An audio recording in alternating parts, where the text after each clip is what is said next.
நிறைய பேர் வீழ்ந்து போறது அந்த இடத்துல தான். நான் காலேஜ்ல என்எஸ்எஸ் கேம்புக்கு கூட்டிட்டு போயிருந்தேன், என்னுடைய மாணவிகள்லாம் கூட்டிட்டு போயிருந்தேன்.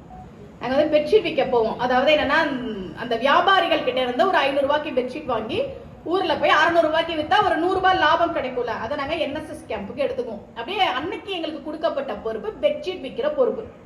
நாங்க ஒரு கிராமத்துல போய் வேனை நிறுத்திட்டு எல்லாருக்கும் வந்து பிள்ளைகள்கிட்ட ஆளுக்கு ஒரு 5 பெட்ஷீட்டை கொடுத்து நீங்க போய் வித்துட்டு வாங்கன்னு அனுப்புறோம். முதல்ல போன புள்ள அழுதுகிட்டு ஓடி வரான். நான் பயந்து போய் என்னாச்சு ஏன் அழுவுற அப்படின்னு. அக்கா வீடியோல அப்புறம் எடுத்துக்கலாம்க்கா, கேளுங்கக்கா சொல்ற விஷயத்த. ஏன் அழுவுற, என்னாச்சு அப்படின்னு.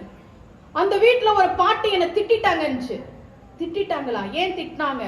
இல்ல பாட்டி, நாங்க பெட்ஷீட் விற்க வந்திருக்கோம், இவ்வளவுதான் சொன்னேன், அவங்க வந்து வெளியில போறியா இல்லையான்னு சொல்லி ரொம்ப திட்டாங்க மிஸ். அழுவுறா. எனக்கு என்னன்னா, அவ தேம்பி அழுவுறா. ஒரு பாட்டி திட்டாங்களா, என்னமா அந்த பாட்டி இப்படி பண்ணிட்டாங்க, சரி விடு பாத்துக்கலாம், நம்ம அப்புறம் பாத்துக்கலாம், நீ கொஞ்சம் நேரம் கழிச்சு வேற வீட்டுக்கு போன்னு சொல்லிட்டு இருக்கிறேன்.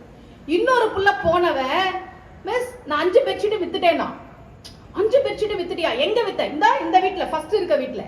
இந்த புள்ள சொன்னா, அந்த வீட்டுல தான் மிஸ் நான் திட்டு வாங்கிட்டு வந்தேன்.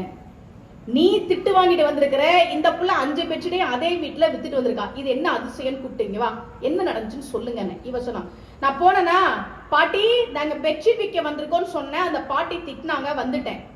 இவ சொன்னா, நான் போனேனா அக்கா பெட்ஷீட் விற்க வந்திருக்கோம்னு சொன்னேன், குடும்பம் 5 பெட்ஷீட்டையும் வாங்கிட்டாங்க. பாட்டின்னு சொன்னா பாட்டிக்கு கோபம் வருது.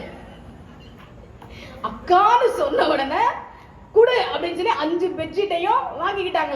வார்த்தைகள்ல ரொம்ப கவனமா இருக்கணும் நம்ம.